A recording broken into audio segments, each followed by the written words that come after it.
is, and I think you're all soccer people, so maybe you do, but some of you sort of maybe haven't heard the story of how we got to where we are. The PDL that FC London currently plays in is an under-23 league, stands for Premier Development League. It's actually out of Tampa, Florida, is where the head office is. And I do have to give credit to both Linda Whitehead, some of you maybe know her son Brian plays, and Martin Painter, who approached me in 2008 and said, hey, there's this league, and London should put a team in, and you should do it. And so at that point in time, that's really how it all started. So certainly credit to them for bringing it to my attention. The reason it was interesting to me is that about a year earlier, we had hired Phil Kagan from the Amazing Race. Some of you may watch that show on TV. And we actually hired Phil for a conference that we did in California. And I had to introduce him as the guest speaker. And in doing that, I kind of had to read his book.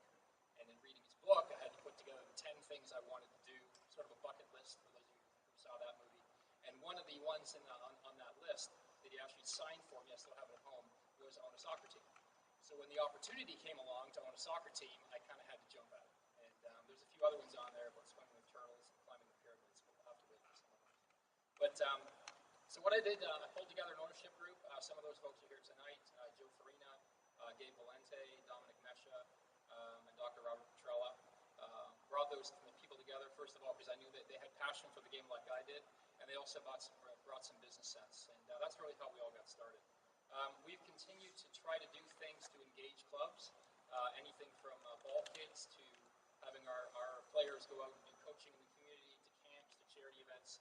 And certainly that's something we always wish we could do more of. However, one of the challenges becomes that our season's about 10 weeks long. And during that time frame, it's extremely hard to practice every day, play twice a week, and also get out to events. But it's certainly something that community focus is something that's always been important to us. We've also been very lucky in that we've brought on board some very strong sponsors, people like Cops Buildall, Source for Sports, FM96, Fanshawe College, Oxford Learning, Competition Toyota. They've all been extremely strong supporters of our organization, and we hope to continue to engage them moving forward. One of the things on there is relatively new for us, the Toronto FC CAP program. That was something we applied for about a year ago. One of the interesting things about that is that we get anything from a discount tickets all the way through to we get access to their curriculum and their training center. And for those of you who have never been down to the Kia Training Center in Toronto, it's something that we now have access to. We have a team going down there in a couple of weeks. And so at that point in time, the TFC, I think, will be an interesting component as we move forward and try to bring opportunities to people here in London.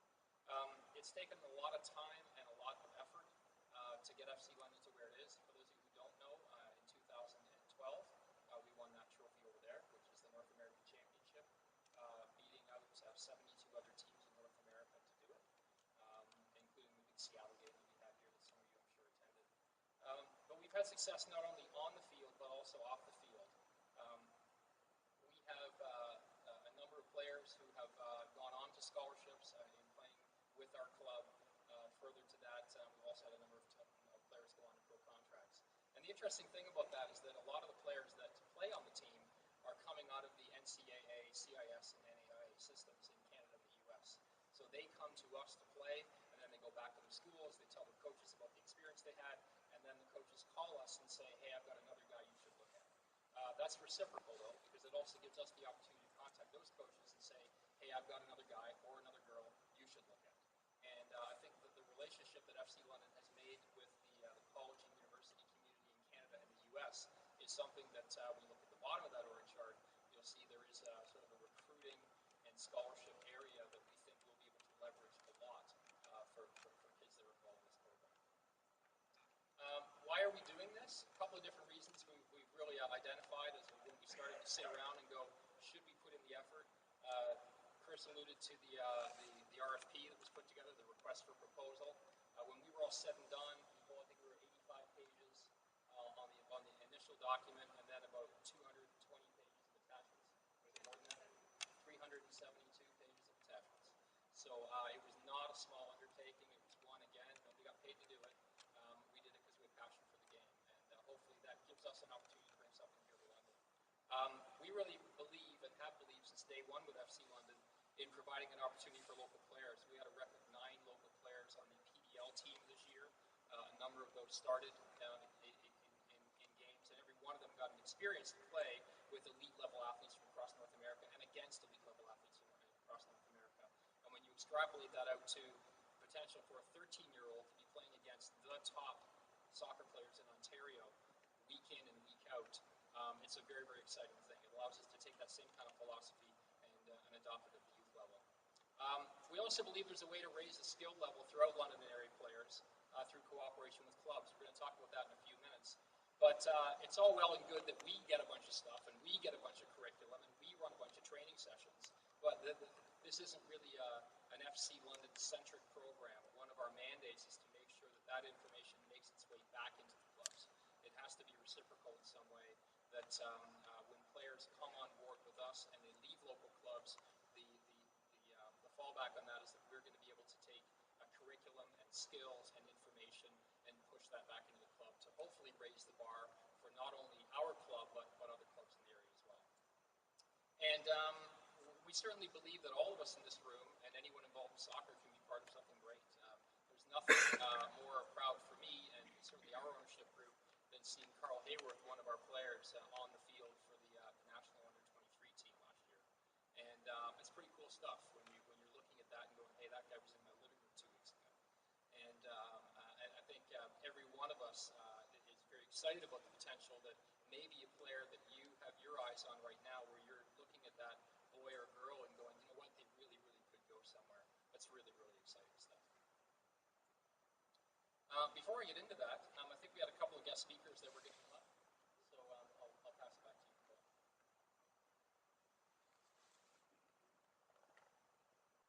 Thank you. On behalf of the City of London, I'd like to invite Cheryl Finn to come up and say a few words. Provincially, nationally, internationally, London is known as a very strong sport community. It doesn't happen by accident. It doesn't happen by chance. It happens because of the reasons Ian had mentioned earlier. It's also because we have very strong grassroots sport organizations. We have fantastic facilities like the one that we're in this evening, as well as the two new fields that have been created at University of Western Canada. We also are winners in this community. London Knights, London Lightning, FC London, all help elevate the reputation of this city to a status of winner. I'd like to congratulate FC London on this fantastic initiative. It certainly is something that we can leverage in terms of sport tourism. Success leverages success, and it's wonderful that our young players will have an opportunity to develop their skills and go on to an elite level of play in their own backyard. Congratulations. Thank you, Cheryl. I'd also like to invite Linda Whitehead up to give a few words. But before I do that, I would like to just talk a little bit about Linda. As you may be aware, Linda was on the technical advisory committee who was responsible for putting together the long-term player development program that's now being implemented in Ontario, with, of course, OPDL being one of the crucial elements to this program. Linda started her soccer career actually at Byron Soccer. I won't name the year, but she was on the first girls team in Byron. She was also on our board for a few years in helping us put together our program, which has reaped benefits since her involvement. So Linda, if you could please come on up and share your wisdom. I can't tell you really how thrilled I am that FC London stepped forward and put this together and got OPDL here. Having worked the last 2.5 years on the OSA committee that sort of put this whole concept and plan together of trying to reshape Ontario soccer a little bit, I knew how crucial it was and how difficult it would be if you missed this opportunity. If our community missed this opportunity, it would be very hard for us to stay with the that stepped in. And because of Ian and his team, and I congratulate you for the work you've done, London is still going to be a leading force in this province in soccer. And for those of us who started our soccer here, who have been a part of the community, soccer community for a long time, and I started here and I left for a long time and then came back, we know that London has been an influence place of soccer in Ontario for the last 30, 40 years. London's been a hotbed. So if we had missed this opportunity, it would have been heartbreaking. So it's awesome that we have it and that we continue. Now we have to bring ourselves together and work towards, really letting London lead, because we have the capability here. As Nicole said, I grew up in London and I started playing at Byron, and I've been very, very fortunate that I actually got to make soccer my career for a long time. For 20 years, it was my career as a professional coach. And unfortunately, I couldn't really do it here. I couldn't do it in London. I ended up not being able to do it in Ontario, and I ended up down in the United States, coaching college down there, NCAA D1. I would have loved to have done it here, but the opportunities just didn't exist. So to come back now and know that we are going to be developing these opportunities for coaches, because as Ian said, the effect on the whole community is huge. I've been very privileged. I got to coach the Canadian women's national team. Coached NCAA Division I. I've traveled all over the world because of soccer and the opportunities that it's given me. And I feel very, very privileged to have done that. And I came from London. And I was coached by fathers and volunteers. And thank goodness we had those people. And we still have those people coaching. Because where would any of us be if that hadn't occurred? But I can't help wondering now, sitting here, as a player, how good could I have been? And as a player, I was not bad as well and reached a very good level, but how good could I have been if a coach like me could have coached me when I was a kid? A coach at the level, a professional coach, could have coached me as a kid. How good could I be? And now we have the opportunity for our kids to have that. Is there a cost to it? Absolutely. We're talking about a very, very small number of players who get the actual hands-on coaching, yes, but those players are going to develop into very knowledgeable soccer players who then are going to spread into our community and become coaches and coach other kids, not all at the elite level. So it's going to spread. It's going to bring our whole level up. I have come back to London, and now I'm quite happy to give my expertise to the OSA, to FCN, and to Byron, even though I didn't gain it here. But now we have the opportunity for people to gain it here and then give it back. And that, I think that's awesome. I really do. So hats off to everybody in this room, because you're all a part of it. You've all coached.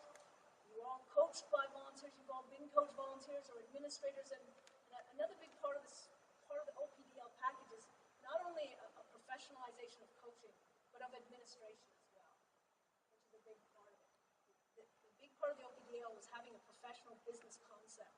I had the opportunity to study in Liverpool a few years ago, to go to Liverpool and spend a year at the University of Liverpool studying, if you believe it, a master's in business administration in professional football. They actually have one of those. Isn't that cool? So I got to go not only just in England, but in Denmark and Germany and Scotland, and visit professional clubs and see how they're doing it from a business standpoint. And I had the opportunity while I was there to sit down and have lunch with Phil Thompson. Phil Thompson, who in the early 80s was captain of Liverpool Football Club when they won the European Championship, who became Kenny Dalglish's assistant coach with Liverpool a few years ago. And he and I had a chance to sit and talk about player development, and specifically what they were doing in the FA, the English Football Association. And they were looking at exactly the same problems that we're facing right here. And they were looking at exactly the same solutions.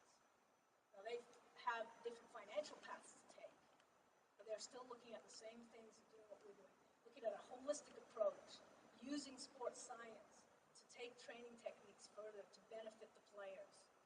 And to do that, yeah, it costs money to do that. But the benefits are huge. So we are taking what is best practice from around the world, from the best soccer nations in the world, and trying to implement it here in Ontario. And this is our first step in the OPDL.